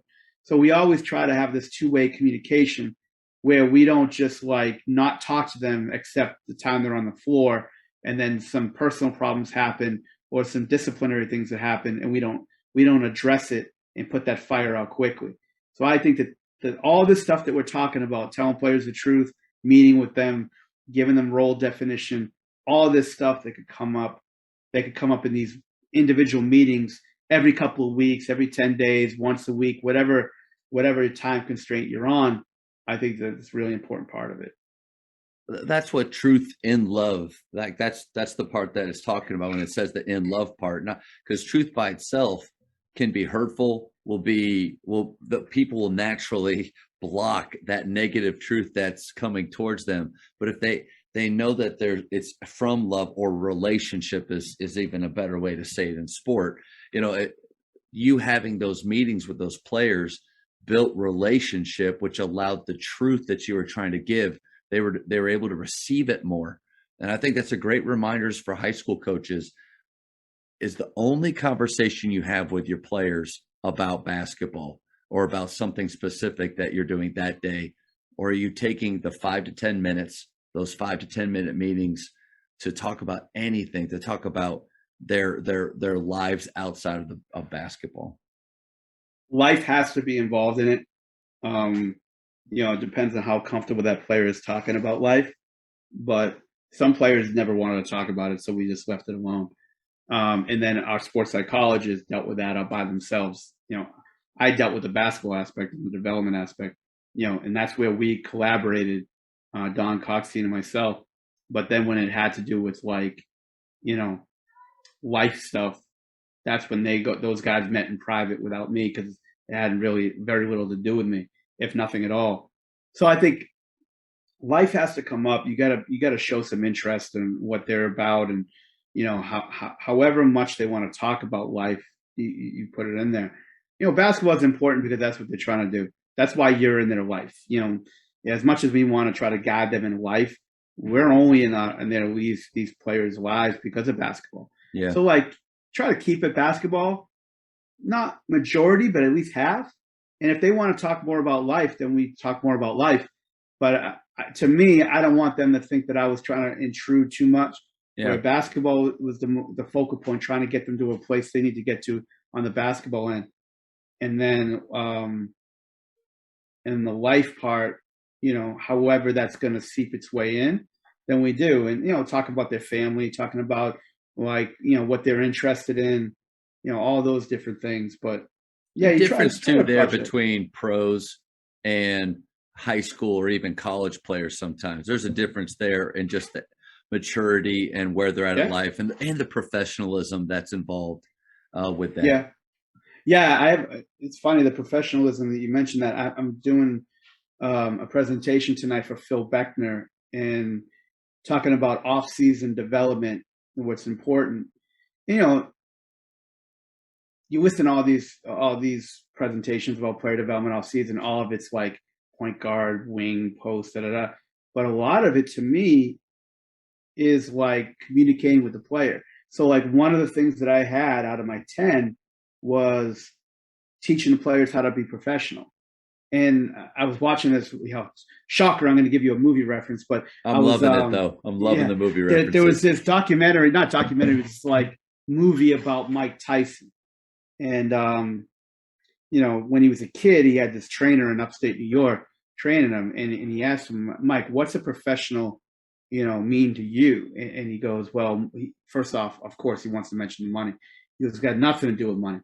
He said, being a professional to me, and this is where I changed the wording of it, but being a professional to me is doing these winning traits day in and day out, regardless of how you're feeling, how you're playing, or how your team's doing, and trying to do those things. And I think trying to teach your players, even if they're young, the importance of being early, the importance of eye contact, the importance of putting your work in, the importance of obviously the schoolwork versus the basketball, doing the right things off the court, trying to be as professional as possible. If you get a freshman that's playing for you for varsity and you have a chance to sort of preach this professionalism for 4 years, and when they leave you and they go off into the real world, they go off into college to play, that they've got these professional traits in them in body. And I think that's really important. I think professionalism to develop is way more important than developing a left-hand layup or a floater or a three-point shot, because now you're teaching real life skills. And I think that when I was in Dallas, Don and DK and myself, we really had that approach where we want to teach our players first how to be professional. And because if most likely they're going to get traded or cut from us, we want them to go to another situation and they don't have to be retaught to be professional. If they're going to get better in basketball with Dallas, they're going to get better in basketball with Dallas, but they're going to be professional and they're going to have this approach where they're going to get their work in. They're going to be early. They're going to allow themselves to be coached, and Not, and we always told them, look, you don't have to see eye to eye with everybody that tries to hold you accountable. You don't, because that's just in life. It's just it's real life. You're not Right. gonna, you're not gonna approach it that way. But teaching players how to be a professional is a huge part in off-season development and on in-season development. But the professionalism is a very important trait to it. Coaches, the one thing that every team needs is confident shooters. The last 8 years at Grapevine Faith, our teams have averaged 354 made threes each season. I love getting to share with coaches how our shooters train and, more importantly, how they think. If you would like to enhance your shooting culture at your school, contact me directly at jamodipodcast@gmail.com. And this is your opportunity. I appreciate the fact that you're not going to call anybody out and say anything negative. But what are things, if high school coaches want to be better at teaching skill and helping their players improve individually, what are some things that we just need to stay away from? If you could say, don't do this, this, this, and this, if this is your moment, Coach, what do you got? Oh, wow. Yeah, it's funny. I have a slide tonight about like how I don't want to play God, and like that they're asking me to do do's and don'ts in player development. I never really want to say don'ts, but so Matt, you're saying what to stay away from in player development? Best. Okay, so this is something that I used to, when I would send an email out to my parents at the end of the season, I'd always tell them, like, listen, my dad and I would go all around DFW to find skill coaches, and I'd work with them. When I felt like this was a direction I didn't want to go to, I wouldn't work with them anymore. If this was something that wasn't going to help me or translate, I would. But if I liked them, I stay with them. So I encourage my parents to go find other voices, other skill coaches. I think it's a good thing. I gave them 3 things to look out for, and these are just, it's my opinion, and not right or wrong. I said, if he's got an earpiece in or he's on his phone a ton during the workout, don't go back. Don't pay for that anymore. Now, not different from looking up a workout or filming something, but just talking to somebody or doing something like that. Got it. What's your second and third? The second one was conditioning. I don't think that they should condition in a skills workout, meaning we're going to run, we're going to do push-ups, we're going to jump rope. Like, you can do that on your own. Anything that you could really do on your own, don't pay for that. And then the third one was competition, meaning too much one-on-one, 2 or 2 or 3-on-3, where there's not specific rules. You're not trying to work on a skill that you just had put in place. And it's just really, we're going to roll the ball and just compete. Like, you can do that out the playground for free. So those were kind of my 3 things. Well, Matt, they don't play at the playground anymore. That's true. That's true. Yeah, they're like they're playground's gone. Playground's it's unbelievable. Yeah, playground's gone. It's like it went the way of the VCR tape, Nice. But okay, so now I get the question. I totally get the question. I would stay away from a couple of things. I would stay away from any coaches that keep their eyes off the player, for long periods of time. If your child or your player, if you go into a trainer and their eyes are off the player most of the time and they're just going drill to drill to drill, go home. Just take your ball and go home. Second thing is, if there's like more than 6 players on the court in your session, go home. Because to me, you can't get much instruction with more than 6 players. Like, you're paying good money. It depends on what you're paying. You get what you pay for. If it's a free workout or a $10 a workout and there's 10 players, 20 players, okay, I get it. If there's not at least one coach on the floor in your session, go home. If you get like, say you get 20 kids and then there's like 2 coaches and then keep rotating baskets, again, the only way you're going to get better is if somebody who knows more about the sport than you is fixated on you, correcting you right when you make a mistake, not 5 minutes after you make a mistake. And the only way you're going to do that is by having a small group, by having a person fixated with their eyes on you and be able to correct. If you go through a whole session and never correct one time, then what are we doing here? Look, the earpiece, it's all ridiculous. The earpiece, the more cameramen than a Steven Spielberg movie, rap music or any type of music blaring when you're working out, all of that stuff is ridiculous, right? But it is what it is. If they keep paying for it, they keep paying for it. But the meat and potatoes of it, the foundation of it is: are your eyes on your child and the player?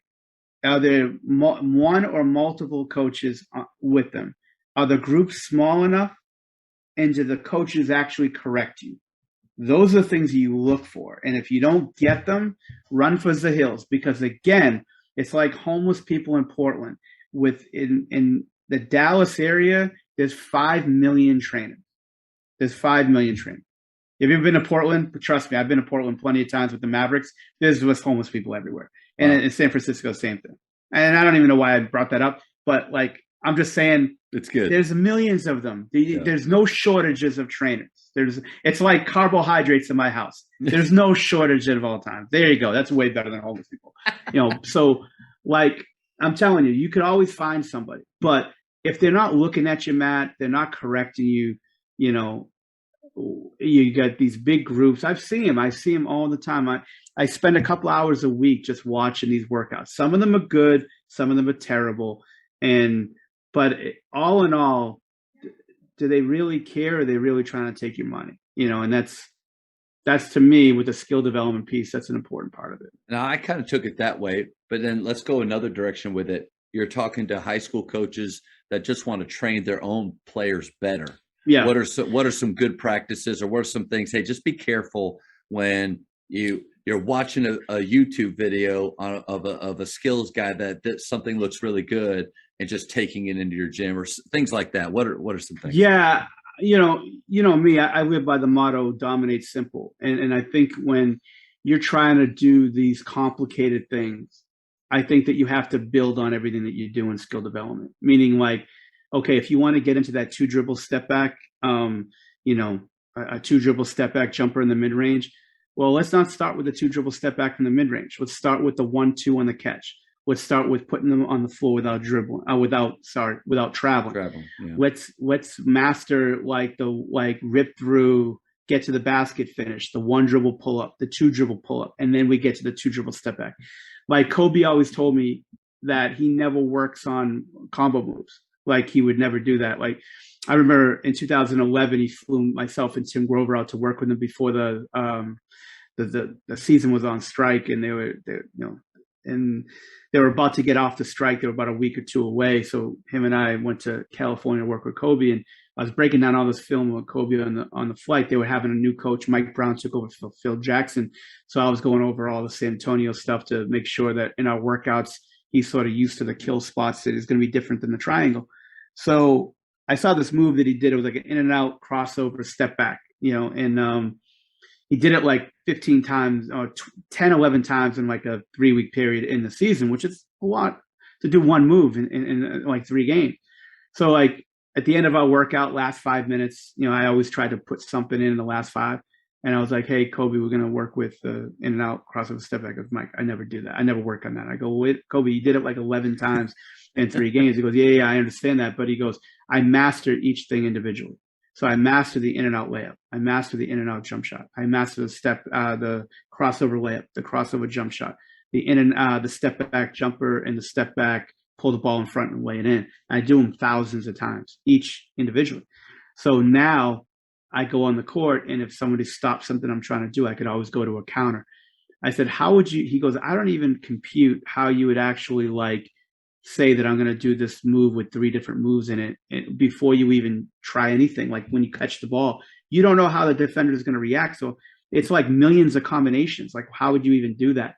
So he goes, the way I do it, the way I train, the way I work with it, and the way I think is master one move 1,000,000 times, not 1,000,000, but you know what I'm talking about. Yeah. And then if they take something away, you go to a counter. If they take something away, do something else. So what I would talk to skill coaches that are trying to work with their players is be simple, build up from a foundation, and then be consistent with your foundation. The one thing I don't like about skill coaches, the $1 million move they'll do on a Tuesday, they'll do it on a Tuesday. You'll never see it again. And then there'll be another $1 million move the next day.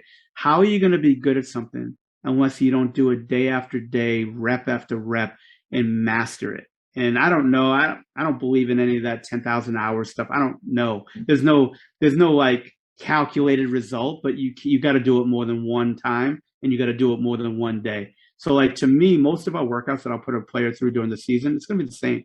And then I might add a little tweak something every couple of weeks because again, I got a prize fighter on my hands. I need them in a certain mind frame. And if they're going to try a move, they're going to try a new thing. I want to make sure that we had thousands of reps on a daily basis so they can master this thing and then they don't even have to think about it. So I would say more simplicity and build on things rather than trying to put these complicated things in the first day. It's like when you're trying to get to the fourth option on your transition offense, why don't we master like pushing the ball up the floor and look ahead passes so we didn't have to get to that fourth option. We could score on the layup. Okay, they take the layup away. Let's hit the trail big. Maybe the trail big has a trail three. Okay, the trail big doesn't have the trail three. Now they go to a swing to the other side for either a jump shot or a straight line drive. Or now the other option, catch it, swing it, pick and roll. And now we're into our third or fourth option after mastering each one of the stages of that transition offense. So to me, master the simple things and then build on from that. I would stay away from anything complicated and really build on the basics because again, you get to that 2 dribble step back, but they can't drive without traveling. What are we doing? Like we're not even going to get to that. That whistle is going to blow more than a JV soccer match. So like it's going to be travel after travel after travel. So what are we doing? See, what you said right there, that all makes so much sense. And I think most of us we coach that way offensively, or defensively. Mm-hmm. We try to have simple rules or concepts. We try to become really good at that. But then all of a sudden, the skill work piece, it comes around. And I think this is just me personally. I think I struggle with like I totally get what you're saying, and I think I align a lot with that with how I teach and coach. But then I do hear or see, and there's a part of me that understands the idea of throwing a little bit more at a kid, doing some things with them that create or have that may not, and I hate to say it, but may not actually translate in a game. But there's a creativity level, getting outside the box. But that I feel like pulls me a little sometimes. And, you look at some of the stuff that we do at Faith, like there's a lot of things that a guy like you would probably just go, why? Like, what's the point of that? But I think it's important for me to evaluate, like, am I doing things that I truly believe are going to help my player? But also, am I correct in that belief? Because there's people that believe in all areas of life. There are people that believe crazy things, but they're authentic in their belief, but it's nuts. Matt, it's like, look, everybody has the right to do things their own way. It's sort of like what we're dealing with in a society about not liking somebody based on like their political beliefs, right? Or religious beliefs. And it's the same thing. Like if I went into your practice or your workouts and you were doing some stuff that I would never do, right? If that was the case, that's your way. That's the way you do it. You're a successful coach. I see your record every year. You guys are a successful program. Like that's the way you do it. You're bought into that. Your kids are bought into it and you're fine. If then you were saying, Mike, I'm going to pay you to consult me, then what do you think? Then I'd be like, Matt, I'm not a big fan of this. You got to simplify. But my first question I would ask though, Matt, is why are you doing this? Yeah. Not trying to question you where like, yeah, you're out of your mind. This will never work.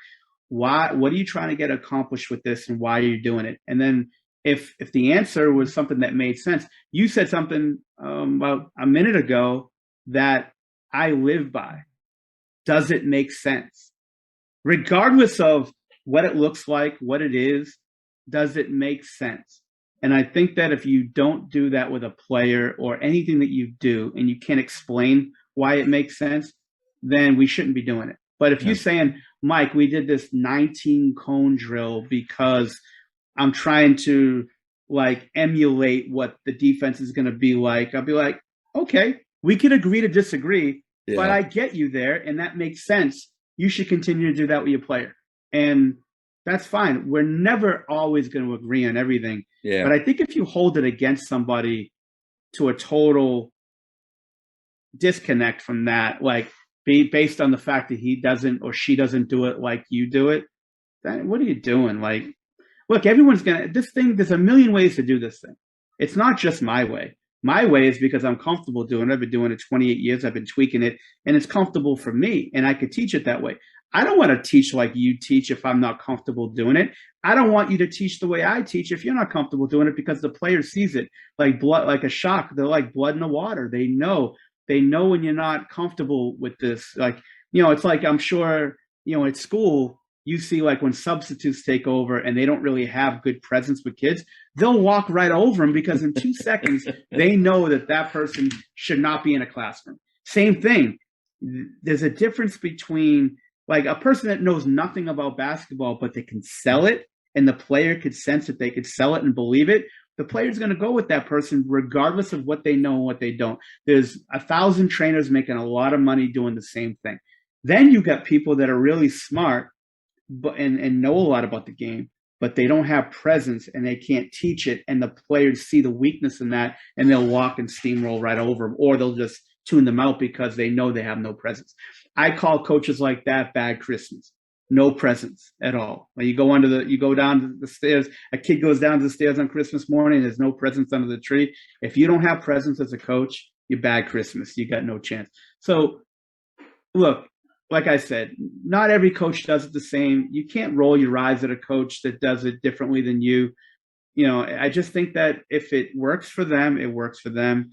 And you could always ask why. Like, you always have the, I could always ask you, Matt, why are you doing this? And why are you doing this drill? And you explain it, and I'll be like, you know what, that makes a lot of sense. Or, okay, we'll agree to disagree. I don't think it makes sense for me, but it makes sense for you. And your players are good, and you guys win games. So who am I to speak? Yeah, that question though, I think we constantly have to be asking ourselves, because it doesn't make sense. Because it's really easy to, like you mentioned, even with the team that won the national championship, their offense has to be the way. I have to do that. But does it make sense for the personnel in the school that you're at? Like, for me to try to go VCU Havoc from years ago with the Faith Lions, this just doesn't make sense. But I think, with skill work, or the weight room, that, again, going back to that coach, Lee Taft, that was talking to me through weight room stuff, I just realized in that moment, same thing with talking with you, there's a lot of things that I might be doing that don't make sense. But just even asking that question, I think that's what separates us maybe from others, is that we're constantly learning, constantly growing, trying to get more efficient with what we're doing. Yeah, for sure. I think, look, I love these coaches that get all offended when they ask you for your advice and you give it to them, and they're like, oh, why did you doing this? I'm like, coach, you asked me for my opinion. It's sort of like the person like me, like I'm overweight, and I'll ask somebody, well, how'd you lose weight? And they'll be like, dude, exercise and eat less. And then if I asked them from that help and they gave me that advice, and like, oh, you calling me fat now? This is ridiculous. Da, da, da. Dude, you asked me for advice. I gave it to you, and I gave you the answers to the test, and now you're mad at me. What are we doing here? So it's the same thing, Matt. Look, do it the way you want to do it. If you want somebody's advice on how to get better, that's their advice, the way they see it. Everybody has different life experiences. They see life different. They see the game different. The way they were taught, their mentors are different than your mentors. And that's just, you see the game. That's why I always say, like, look, when I always speak at a clinic, I'll give you 10 things. If you could take one thing out of 10 or more, we're good. You don't have to take all 10 things. We're good. Like, I'm not going to be offended by it. I always wanted to be Rick Pitino and John Calipari when I was growing up too and coaching, but I knew that, like, I couldn't pull all of it off. I could pull a little bit of it off, but I can't do the things some of those guys can do. Yeah. So you got to find your own path and your own way to sort of teach it and do it. But to me, I always like to just start with the simple and then build up from there. And I think that's a pretty good way to sort of approach it. All right, Coach, the speed round. There's a lot of NBA players out there that know you and a lot of coaches that have listened to you, but we will know you better after the speed round. Short questions, quick answers. Ready? Sure. Favorite ice cream flavor? Oh, Oreo cookie. For high school, shot clock or no shot clock? Shot clock, shot clock, shot clock. Yeah. Texting or talking? Talking. Favorite Depending holiday? on who you're talking to. There you go. That's the answer. That's the favorite holiday. Thanksgiving, fat guy holiday. All right. Invisibility or super strength? Oh, invisibility. I definitely want to see who the hell's talking, what they're saying behind my back, for sure. Coach, your honesty is incredible. It's transparent, man. I love it. If you could travel back in time, what period would you go to? That's a good question. 1800s. I was going to say Oregon Trail, right? You're Oregon Trail. You'll see me on the Oregon. You'll see me moonwalking on the Oregon Trail. That game was actually real. Like, right? You remember the old game, Oregon Trail? Like that show. Probably I love that game. Yeah, The Apple IIe. I used to play. The moment that somebody got sick, they're screwed. They're done. Oh, you're done. You're done. You're done.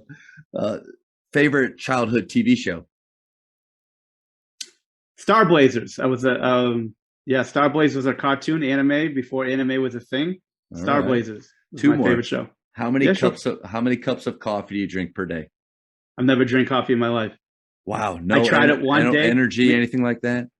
Me and my boy that I used to play Dungeons and Dragons with when I was a kid, we would walk up to White Hen, which is like a convenience store, and we used to want to be adults. We were like 9 at the time. We walked up and we tried to get coffee and powdered donuts from this store. And just like alcohol, I don't drink. If it tasted like Diet Coke, I'd be an alcoholic. But the beer tasted awful to me. Yeah. Same thing with coffee. It's just I can't get into it. Get into it. All right, last one. Back in the day, 7 or 8 Diet Cokes a day. Back in the day. Easy. Yeah. But you've gotten off that? Yeah, because my dentist, when I was in the D League, said your teeth are gonna fall, and it's so bad for you that you got to stop. And then I got off of it like that. Yeah. Last one, probably most important: Godfather or Star Wars? You could say neither or both. No. Both are high up. My favorite movie of all time is Empire Strikes Back. Nice. Now, and also, I told you, my dad's. You ever see Black Mass, the movie? With Johnny Depp? Black Mass with Johnny Depp? No. About Whitey Bulger. You know what Whitey Bulger was? Mm-mm. Oh, great. I mean, if you're into mob I'm a movies, movie guy. Yeah. Are you a mob guy? I mean, I appreciate those movies. Personally, I'm not a mob. Like, Johnny Depp played this guy named Whitey Bulger. Whitey Bulger was the Irish mob boss in Boston. My dad was the electrician. Now, my dad was a regular electrician. He wasn't a mob guy, but he was the electrician to this guy named Jerry Angiulo, who was a mob boss in Boston, Italian mob boss. So what happened was Whitey Bulger, and Whitey Bulger was a brutal dude, killed a million, killed so many people, and like he was just a mob guy. So what happened was he lived in South Boston. That's where all the Irish people lived in Boston. And the North End is where all the Italians lived in Boston. So this guy grew up with another guy who was an FBI, worked for the FBI. So he ended up turning FBI informant, which basically this FBI guy allowed Whitey to do all he did in his mob. And what he would do was he would rat on all the Italian mob guys to bust them. So the Italian mob guy was Jerry Angiulo, and he was in the movie. And that was my dad. My dad worked for a guy like that. I would say that Godfather should be it, but I'm a Star Wars guy. Nice. Empire Strikes Back. You can't get better than Empire Strikes Back with me. Hey, before we jump off, just real quick about if coaches want to get in touch with you, sure. We talked a little bit about the services. I'm actually personally excited about. I want to talk with you more. One-on-one about the I got to pay my mortgage, Matt. I got to pay my mortgage, man. You got to help me out a little bit. Every coach in this area, I should do a podcast with you on why high school coaches never answer emails. They're the worst. I answer emails and text. So you are fine. And I don't generalize. You're fine. Like I text you, you text me back. I've seen, and again, I've been out of captivity for 6 years with the NBA stuff. So I never really dealt with a lot of high school coaches, and I always wanted to, but I never thought I'd be like, oh, I'm going to be an NBA coach. I do my training stuff and I'll talk to coaches whenever. like when I got back, it always used to be like you call a high school coach and they'll call you back. And it's been unbelievable to me. Like Cole Johnson was great to me. Cole's awesome. I love it. I love it, a legacy. I spent some time in the off season with him, but like he was like one of the only guys. You're one of the only guys. Yeah. You know, like, and then the best thing is you reach out to a coach because I'll do a lot of stuff. Like I live in Plano, so there's like Prestonwood, there's East Plano, West Plano, and then coaches are great at this, by the way. Oh yeah, this is great. This is excellent. Blah blah blah blah blah blah, and then you never hear from them again. Like, dude, if you were a snake oil salesman and I wasn't really feeling what you were trying to sell me, I'd be like, Matt, look, I'm probably not going to work out. I appreciate you coming and reaching out to me. It's just not going to work out. Yeah. Thank you, but no thank you. And then that'll be good. Everything's good. Don't tell me it's great and we need this, but you're not going to have 10,000 people I've dealt with in this area alone. It's like Chernobyl in this area, like with high school coaches, boys coaches, girls coaches, and like getting back to me and stuff. All that being said, how can they reach out to you? Now, after I called them Chernobyl, if you're outside the Plano area, you could always email me, mike@hoopconsultants.com. They could, I do a podcast with Dave Severance called Caught in the Net. We do it every week. I'm actually going to record in the next 45 minutes with him. And then I would not recommend, if you're a man of God, I would not recommend you listen to my podcast with Andrew Bogut. The Rogue Bogues podcast we do once a week. Do not, and this is why I lose it too, because I've gone 2 hours without swearing one time. You did great. I will not break that record. You got this right here in the back. Yes, I do. But I can switch it on and off. Yeah. But no, they could always email me, mike@hoopconsultants.com, my website, hoopconsultants.com. I try to put some stuff. I'm not great at it, but I try to put some stuff on social media, like NBA breakdown videos and stuff like that. And I do a ton of stuff for free. So it's not like, you got to pay to talk to me at all times. That's not the truth. But they could always reach out to me. I'm always willing to help and share. And obviously, I'd like to do some business, especially with the film breakdown. Like I said, because all these high school coaches and everybody's I will generalize this. There's always one or two players that just don't get you, and you don't get. And like you need that other voice to be like, look, let this guy break down the game and show and tell you what he sees and see if it's the same thing or not. And I think that that's a really good service. Also, again, the time constraint. You have this Huddle account, but you don't have time to break down film for everybody. You got to generalize it, So, yeah. Coach, outstanding. Thank you so much for your time, man. This was incredible. No worries, Coach. And Matt, anytime you need anything, just let me know. Thank you for checking out today's episode. Please take a moment to subscribe to this podcast, share it with your fellow coaches, and find us on social media for what's coming up next on the Jamodi podcast. It's just a matter of doing it.